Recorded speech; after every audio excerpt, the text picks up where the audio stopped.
नमस्कार दोस्तों, स्वागत है आपका आपके अपने YouTube चैनल ज्ञानु सर्जियस। आज हम नया सब्जेक्ट स्टार्ट करने वाले हैं जो है आपका केमिस्ट्री या रसायन विज्ञान। अब इस सब्जेक्ट में लड़कों को बहुत ज़्यादा दिक्कत होती है। आज आपको क्लास करने के बाद आपको केमिस्ट्री समझने में कोई दिक्कत नहीं होगी, ये हमारी गारंटी है। दूसरा, जिन लड़कों का पेपर ग्रुप डी का है, एनटीपीसी है, मतलब अब तक केमिस्ट्री से जिस भी एग्जाम में क्वेश्चन यदि केमिस्ट्री से पूछे गए होंगे, आपको हम सारे क्वेश्चनों को कवर करने का प्रयास करेंगे। चाहे एसएससी हो, चाहे एमटीएस हो, चाहे सीजीएल हो, चाहे आपका एनटीपीसी हो, चाहे ग्रुप डी हो, चाहे किसी भी स्टेट पीसीएस का एग्जाम हो, चाहे यूपी पीसीएस हो, चाहे बीपीएससी हो, चाहे जेपीएससी हो, तो सारे क्वेश्चन यदि केमिस्ट्री से उन एग्जाम में उस टॉपिक से क्वेश्चन आया है तो सारे क्वेश्चनों को हम कवर करने का प्रयास करेंगे। आज हम बताते हैं आपका केमिस्ट्री, या इसी को कहा जाता है जिसका नाम है रसायन विज्ञान। ये केमिस्ट्री और ये रसायन विज्ञान क्या है, इसके विषय में हम आपको बताते हैं। केमिस्ट्री जो आप शब्द ये देख रहे हो, ये केमिस्ट्री जो शब्द है, ये शब्द किससे बना है? ये कीनिया भाषा से बना है। कीनिया शब्द से क्या निकला है? केमिस्ट्री निकला है। ये कीनिया क्या है? यहाँ पे आपका नील नदी, जो मिस्र की नील नदी है, नील नदी में आपका एक काली मिट्टी देखी गई, काली मिट्टी, और उस काली मिट्टी से ये शब्द निकला कीमिया, और कीमिया से इसका नाम पड़ गया आपका केमिस्ट्री। नील नदी हम आपको पूरा पढ़ा चुके हैं। नील नदी दो नदियों का संगम है, आपका ब्लू नील और व्हाइट नील। दोनों नदियां आपकी खार्तून में मिलती हैं और जो नदी आगे बढ़ती है उसको नील नदी के नाम से जाना जाता है। तो नील नदी में आपकी काली मृदा देखी गई और उस काली मृदा को कीनिया के नाम से जाना गया, और कीनिया से नाम निकला आपका क्या? केमिस्ट्री। केमिस्ट्री को क्या कहा जाता है? इसे विज्ञान का विज्ञान कहा जाता है। विज्ञान क्या? विज्ञान। तो विज्ञान का विज्ञान किसे कहा जाता है? केमिस्ट्री को कहा जाता है। दूसरा, केमिस्ट्री के विषय में हम किसका अध्ययन करते हैं? तो इसमें हम जो केमिकल्स हैं उनका अध्ययन करते हैं। और केमिकल जैसे हमने आपको पहले पढ़ाया था, बायोलॉजी। बायोलॉजी में आपको बताया था क्या होता है? सेल होती है, सबसे छोटी क्या होती है? कोशिका या सेल। बायोलॉजी हम आपको पढ़ा चुके हैं, कोशिका होती है या इसी को इंग्लिश में सेल कहते हैं। या दूसरा क्या होता है? टिश्यू या ऊतक। ऊतक के बाद क्या होते हैं? आपके अंग होते हैं, अंग बनते हैं। अंग के बाद आपका क्या होता है? अंग तंत्र बनता है, अंग तंत्र। और अंग तंत्र के बाद आपका क्या बनता है? शरीर। तो ये आपका क्या है? लिविंग थिंग्स हैं। लिविंग थिंग का मतलब है कि जिनमें क्या है? जीवन आपका पाया जाता है। जो सजीव वस्तुएं हैं उनको लिविंग थिंग्स कहा जाता है। ये तो आपको हमने पढ़ाया था बायोलॉजी में। तो आज आपको पढ़ना है केमिस्ट्री। केमिस्ट्री क्या होता है? ये आपका नॉन लिविंग का मतलब निर्जीव। इसमें क्या क्या पढ़ना है आपको? इसमें आपको पढ़ना है पहले परमाणु, एटम।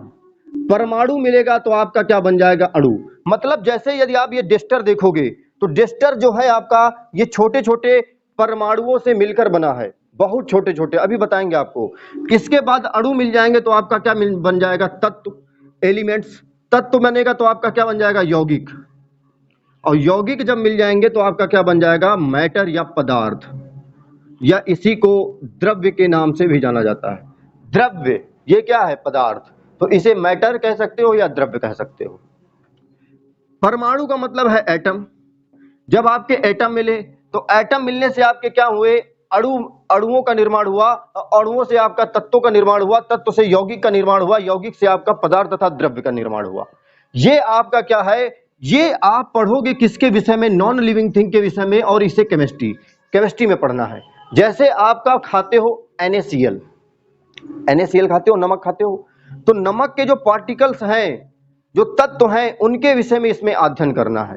जैसे नॉन लिविंग का मतलब हो गया जिनमें जीवन नहीं है, जैसे चश्मा, पंखा, हमारा कैमरा, ये आपका क्या हो गया? बोर्ड, ये आपका एलईडी। तो आपका ये सारी की सारी चीजें क्या हैं? ये नॉन लिविंग है। नॉन लिविंग का मतलब कि जिनमें जीवन नहीं पाया जाता है उनको नॉन लिविंग के नाम से जाना जाता है। तो इसके बाद हम आपको बताते हैं, दूसरा देखोगे कि रसायन विज्ञान के जनक किसे कहा जाता है? रसायन विज्ञान के जनक, या रसायन विज्ञान के जनक, या इन्हीं को आधुनिक रसायन विज्ञान आधुनिक रसायन विज्ञान के जनक किसे कहा जाता है? एंटी वॉन लेवासिए को कहा जाता है। लेवासिए, लेवासिए। तो इन्हें क्या कहा जाता है? इन्हें रसायन विज्ञान का जनक कहा जाता है। अब रसायन विज्ञान का जनक जो इन्हें कहा जाता है, अब जनक ऐसे ही तो नहीं कहा जाएगा, कुछ ना कुछ इन्होंने क्या किया होगा, काम किया होगा। तो इन्होंने क्या किया, जो आप देखते हो हाइड्रोजन, हाइड्रोजन तत्व, तो हाइड्रोजन तत्व की खोज किसने की? तो खोज तो आपके की किसने? Henry Cavendish. तो कैवेंडिश ने क्या की? हाइड्रोजन तत्व की खोज की, लेकिन जो हाइड्रोजन तत्व का नामकरण है, वो नामकरण किसने किया? तो नामकरण आपका लैवासिए ने किया, और इस कारण इन्हें केमिस्ट्री का जनक भी कहा जाता है। ये आपका एक क्वेश्चन हो गया। दूसरा हम बताते हैं आपको, जो आप इसको हम रफ करते हैं, जल्दी से आप स्क्रीनशॉट ले सकते हो।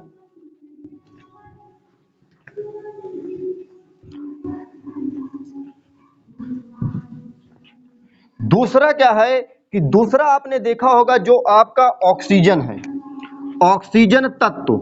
ये क्वेश्चन बड़ा लड़कों का गलत होता है। जब क्वेश्चन कहेगा ऑक्सीजन तत्व की खोज किसने की, तो ऑक्सीजन तत्व की खोज आपकी किसने की? सीले ने की। लेकिन जब कहेगा ऑक्सीजन गैस की खोज किसने की, ऑक्सीजन गैस की खोज, तो आपके क्या हो जाएंगे? ये हो जाएंगे प्रिस्टले। अब ये जो ऑक्सीजन तत्व है, इसकी खोज तो सीले ने की, लेकिन इसका नामकरण किसने किया? तो नामकरण भी आपके लैवासिए ने किया। नामकरण का मतलब है कि खोज तो किसी और ने की, लेकिन जो नाम रखने का काम किया वो आपके लैवासिए ने किया। इस कारण इसे रसायन विज्ञान का जनक कहा जाता है। रसायन विज्ञान का जनक या आधुनिक रसायन विज्ञान के जनक किसे कहा जाता है? तो आपके एंटीवॉन लैवासिए को कहा जाता है। हमने लैवासिए लिखा है, पूरा नाम नहीं लिखा है। तो इन्हें रसायन विज्ञान का जनक तथा आधुनिक रसायन विज्ञान का जनक कहा जाता है। क्वेश्चन कहेगा हाइड्रोजन की खोज किसने की? हेनरी कैवेंडिश ने की। लेकिन हाइड्रोजन का नामकरण किसने किया? लैवासिए ने किया। ऑक्सीजन की खोज किसने की? सीले ने। लेकिन ऑक्सीजन का नामकरण किसने किया? लैवासिए ने। ऑक्सीजन गैस की खोज किसने की? प्रिस्टले ने की। चलिए इतना आप स्क्रीनशॉट लीजिए, जल्दी से हम इसे रफ करते हैं। दूसरा इन्होंने क्या किया? इन्होंने कंबस्टन थ्योरी दी, मतलब दहन सिद्धांत। दहन सिद्धांत, तो दहन सिद्धांत किसने दिया? आपके लैवासिए ने दिया। दहन सिद्धांत क्या होता है आपका? कंबस्टन थ्योरी इंग्लिश में कहा जाता है। क्यों? क्योंकि जो भी आप जैसे जलने का सिद्धांत होता है, जैसे आप क्या करते हो, आग लगाते हो, तो आग आपकी तभी लगेगी जब उसमें ऑक्सीजन से क्या होगा, आपका प्रेजेंस होगा। जैसे गाड़ी चलाते हो तो गाड़ी में क्या होता है, आपका पेट्रोल का दहन होता है, पेट्रोल जलता है, पेट्रोल का दहन होता है। तो ये सिद्धांत किसने दिया? लैवासिए ने दिया। इस कारण इन्हें रसायन विज्ञान का जनक कहा जाता है। क्वेश्चन कहेगा दहन सिद्धांत या कंबस्टन थ्योरी किसने दी? तो आपके लैवासिए ने दी। आपका हाइड्रोजन का नामकरण किसने किया? लैवासिए ने किया। ऑक्सीजन का नामकरण किसने किया? लैवासिए ने किया। तो इतना आप नोट कर सकते हो जल्दी से, या स्क्रीनशॉट ले सकते हो। वैसे आप यदि साथ में नोट्स बनाते चलो तो आपकी तैयारी बेहतर हो जाएगी, क्योंकि जो खुद के नोट्स होते हैं, खुद के नोट्स से अच्छे कोई नोट्स नहीं होते हैं। तो जल्दी से आप इसका स्क्रीनशॉट ले सकते हो। अब हम आगे बढ़ाते हैं आपको। तत्व क्या होता है आपका? मैटर, तत्व, मैटर या पदार्थ। अब हम देखेंगे जो आपका पदार्थ होता है, पदार्थ की कौन कौन सी अवस्थाएं होती हैं, पदार्थ या मैटर या द्रव्य। तो जल्दी से हम देखते हैं आपका जो पदार्थ है, पदार्थ या द्रव्य या इंग्लिश में इसे मैटर भी कहा जाता है। तो इसकी अवस्थाएं यदि देखोगे तो आपकी अलग अलग अवस्थाएं होती हैं। एक होती है आपकी जिसका नाम है भौतिक अवस्था, भौतिक अवस्था। दूसरी अवस्था होती है जिसको कहा जाता है आपका रासायनिक अवस्था। भौतिक अवस्था उसे कहा जाता है जिसे आप देख कर बता सकते हो को वो आपकी क्या है? भौतिक अवस्था। भौतिक अवस्थाएं कितनी होती हैं? ये आपकी 5 होती हैं। तो भौतिक अवस्थाएं कितनी हैं आपकी? 5 हैं। सबके विषय में हम बताते हैं। आपका इसमें हो जाता है पहली, जिसका नाम है ठोस, सॉलिड। दूसरी है द्रव, तीसरी है गैस, चौथी है आपकी प्लाज्मा, और पांचवी है आपकी बोन्स तथा आइंस्टीन। तो बोन्स तथा आइस्टीन क्या है? आपकी द्रव्य की पांचवी अवस्था है आपकी बोन्स तथा आइस्टीन। तो पांचवी अवस्था आपकी क्या हो जाती है? बोन्स तथा आइस्टीन। अगर रासायनिक अवस्था आप देखोगे तो ये क्या हो जाता है आपका? भिन्न भिन्न हो जाता है। इसमें देखोगे तत्व हो जाता है, तत्व। दूसरा हो जाता है जिसका नाम है यौगिक, और तीसरी हो जाती है जिसका नाम है मिश्रण। मिश्रण। तो आपकी ये तीन अवस्थाएं, तत्व, यौगिक और मिश्रण। तो तत्व हो जाता है, यौगिक हो जाता है, मिश्रण हो जाता है। आगे चल के अगर देखोगे तत्व क्या हो जाता है? तीन भाग में बढ़ जाता है। एक होता है आपका जिसका नाम है धातु, ऐसे बता देते हैं हम, धातु, अधातु और उपधातु। तो धातु, अधातु, उपधातु आपका क्या होगा? तत्व आपका क्या होगा? ये बदल। अभी हम डिटेल से सबके विषय में पढ़ाएंगे, आपको परेशान नहीं होना है। तो आपका ये हो जाता है। इसमें देखोगे यौगिक में क्या हो जाता है? यौगिक में आपका कार्बनिक और अकार्बनिक दो हो जाते हैं।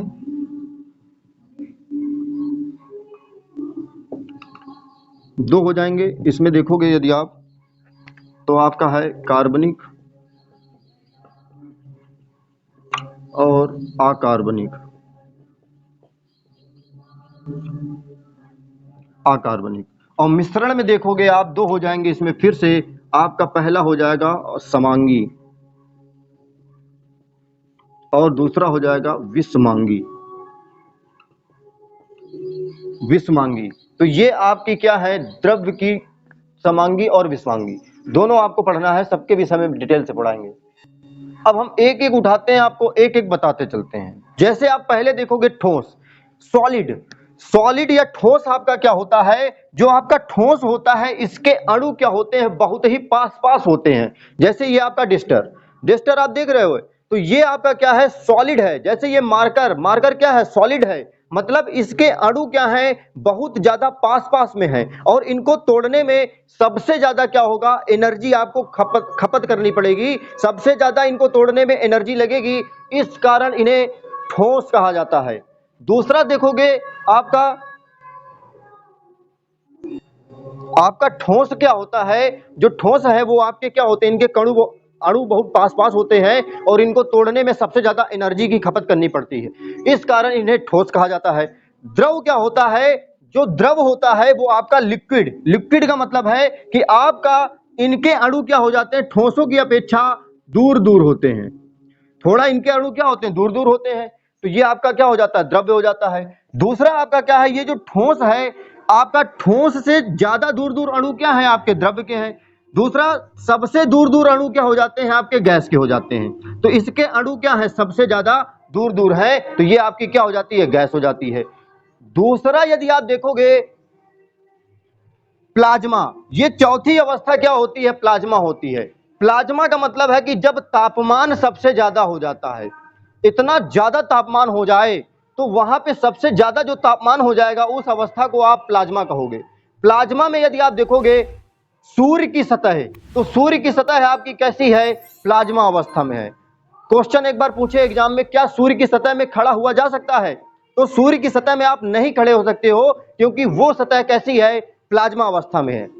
दूसरा, जो हमारा बलगम होता है, बलगम का मतलब खखार, जो खखार होता है वो भी क्या होता है? प्लाज्मा अवस्था में होता है।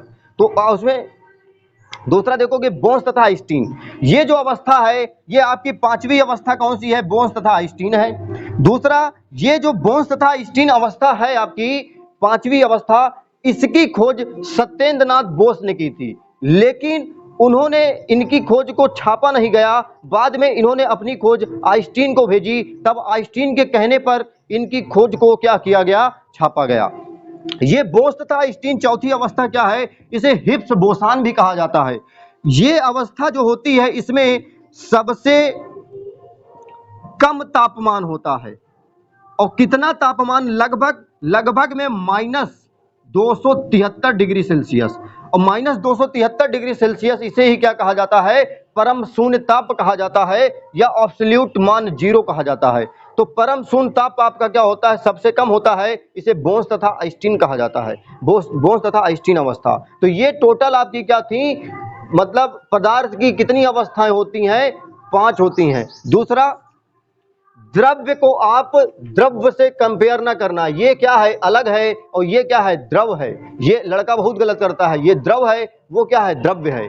तो ये आपकी अवस्थाएं आप समझ में आई होंगी। आगे हम बढ़ते हैं आपका कि रासायनिक अवस्थाओं में आपका तत्व क्या होता है, यौगिक क्या होता है और मिश्रण क्या होता है। इतना आपको समझ में आ गया होगा।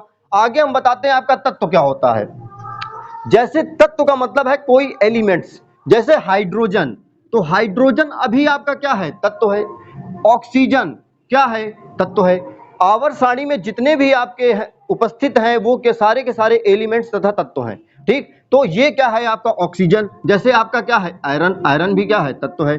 जैसे कार्बन, कार्बन भी आपका तत्व है। तो जब ये सारे के सारे तत्व हैं, लेकिन अब जब ये आपस में जुड़ जाएंगे, किसी ना किसी के साथ सट जाएंगे या किसी ना किसी के साथ जुड़ जाएंगे, तो ये आपस में दो तत्व मिलकर यौगिक का निर्माण करते हैं। तो यौगिक आपका क्या होता है, दो तत्वों के निर्माण से जो बनता है वो यौगिक होता है। जैसे हाइड्रोजन और ऑक्सीजन जुड़ गए तो आपका क्या बन गया H2O।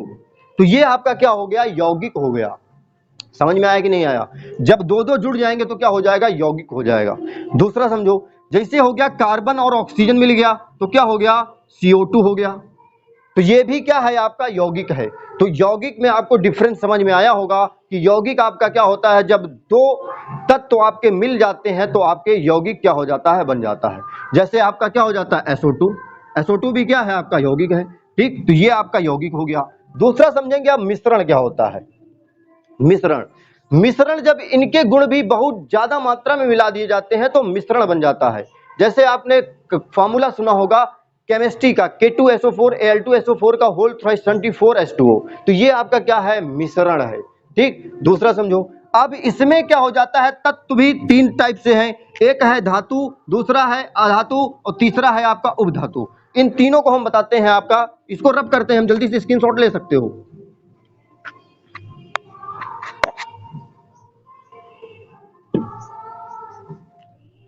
धातु, धातु क्या होता है जिसमें आपका करंट चला जाता है, मतलब जिसमें विद्युत धारा प्रभावित हो जाती है। विद्युत धारा प्रभावित हो जाए उसे कहा जाएगा धातु। जैसे आपका क्या हो गया आयरन, तो आयरन क्या है आपका धातु है जिसमें विद्युत धारा चला जाएगा, मतलब करंट फ्लो हो जाए उसे कहा जाएगा धातु। दूसरा क्या है अधातु, जिसमें विद्युत धारा या करंट क्या हो ना जा पाए तो वो आपका क्या हो जाएगा अधातु हो जाएगा। जैसे क्या है ऑक्सीजन, ऑक्सीजन आपका क्या है अधातु है, क्योंकि ऑक्सीजन में करंट क्या होगा नहीं फ्लो होगा। तो जिन तत्वों में आपका क्या हो जाता है करंट नहीं जा पाता है उनको अधातु कहा जाता है। उपधातु का मतलब क्या है कि थोड़ा थोड़ा करंट जाता है, थोड़ा थोड़ा थोड़ा थोड़ा जब करंट जाए तो उसे उपधातु के नाम से जाना जाता है। जैसे जो हमारी मोबाइल होता है, मोबाइल की जो पीछे प्लेट होती है, कंप्यूटर की जो पीछे प्लेट होती है वो क्या होती है सिलिकॉन की बनी होती है। तो सिलिकॉन आपका क्या है, सिलिकॉन आपका उपधातु है। तो ये आपको समझ में आया है कि तत्व के कितने भाग, तीन, पहला धातु, दूसरा अधातु और तीसरा उपधातु। धातु जिनमें विद्युत धारा प्रभावित हो जाए, अधातु जिनमें विद्युत धारा प्रभावित ना हो, और उपधातु जिनमें बिल्कुल थोड़ी थोड़ी मात्रा में विद्युत धारा जाए। दूसरा यौगिक या कंपाउंड। यौगिक हमने बताया आपको कि जो दो तत्व मिल जाते हैं तो यौगिक बनता है। इसमें भी यौगिक के दो भाग, एक है आपका कार्बनिक, दूसरा है अकार्बनिक। कार्बनिक का मतलब है कि जहां पर कार्बन जिनके साथ आ जाए, तो जैसे आपका जिसके साथ कार्बन आ जाएगा वो हो जाएगा कार्बनिक। जैसे CO2 कार्बन आया कि नहीं आया, तो जैसे जिसके साथ आपका कार्बन आ जाएगा वो हो जाएगा आपका क्या कार्बनिक। जैसे CH4 कार्बन है कि नहीं, नहीं ये कार्बन है, तो जब इसके साथ कार्बन आ गया तो इसे क्या कहा गया कार्बनिक। दूसरा, जब अकार्बनिक क्या है जिसके साथ आपका कार्बन ना आए, जैसे हो गया आपका H2O। H2O में क्या आपका कार्बन आया है, नहीं आया है। तो जब आपका कार्बन ना आए तो उसे आपका क्या कहोगे अकार्बनिक। तो H2O हो गया, जैसे हो गया SO2, SO2 में क्या कार्बन है, नहीं है। तो आपका जब इनमें कार्बन उपस्थित नहीं है तो ये क्या हो गए आपके अकार्बनिक हो गए। और जिनमें कार्बन उपस्थित है, देखो इसमें क्या है ये कार्बन उपस्थित है तो कार्बनिक, इसमें ये कार्बन उपस्थित है तो कार्बनिक, और उन्हें क्या कहा जाएगा कार्बनिक। दूसरा समझो, अब आपका समांगी और विषमांगी क्या होता है।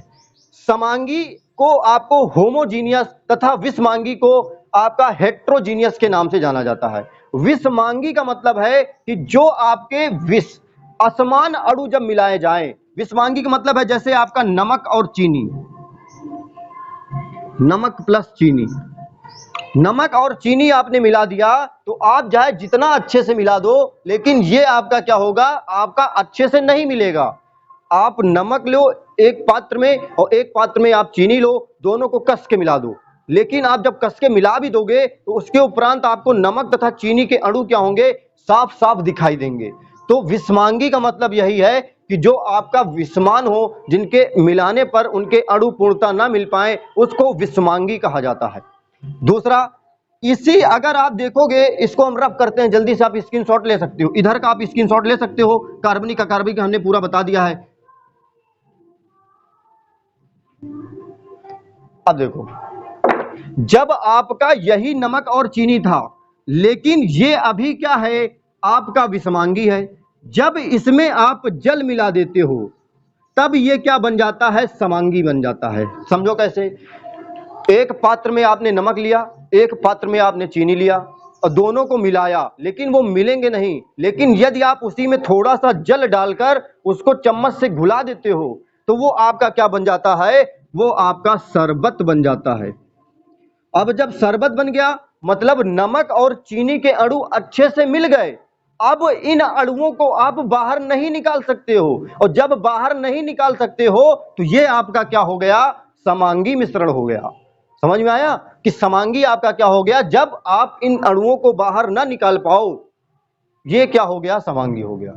जैसे दूसरा एग्जांपल हम बताते हैं, जैसे आपने क्या किया, जैसे बहुत लोग देखा होगा कि जब सुबह का नाश्ता करते हैं तो उसी में क्या करते हैं, बहुत सारे फल काट लेते हैं, केला काट लिया, आपका खरबूजा काट लिया, उसके बाद सेब काट लिया, अनार, अब चम्मच से लगा लगा खा रहे हैं। तो वो आपका अभी क्या है, जैसे फलों का मिश्रण, फलों का मिश्रण अभी तो क्या है, ये आपका है विषमांगी। लेकिन उन्हीं फलों को जब आप मिक्सी में रखकर थोड़ा सा घुमा देते हो, मिक्सी में रखकर उनको क्या किया, लिक्विड फॉर्म में बना दिया, उनको आपने क्या किया, जूस बना लिया। और जब आपने उनको जूस बना लिया तो ये आपके क्या हो जाते हैं, ये आपके समांगी हो जाते हैं। जब जूस बना लिया तो क्या हो गया, समांगी। अब जब जूस बन गया है तो आप इनके अणुओं को अलग अलग नहीं कर सकते हो, आप उसमें नहीं निकाल पाओगे कि अनार का बिया कौन सा है, केला का कौन सा है, सेब कौन सा था, तो आप नहीं निकाल सकते हो। इस कारण उन्हें क्या कहा जाता है, इन्हें आप कह सकते हो आपका समांगी बन जाता है। तो ये आपके टोटल थे मिश्रण पदार्थ की अवस्थाएं थी। अब देखो, पदार्थ जो आपका बना होता है वो हमने सबसे पहले आपका बताया किससे बना होता है, परमाणु से। तो कल हम आपको परमाणु के विषय में पढ़ाएंगे, डिटेल से परमाणु के विषय में पढ़ना है। तो आशा करता हूं आपको हमारा प्रयास ये अच्छा लगा हो, तो अपने दोस्तों के पास ये अवश्य शेयर करिए और कहिए कि आप एक बार पढ़िए। हम आपको पूरी केमिस्ट्री कंप्लीट कराएंगे, आप थोड़ा भरोसा रखिए। मिलते हैं नेक्स्ट क्लास में, तब तक के लिए जय हिंद।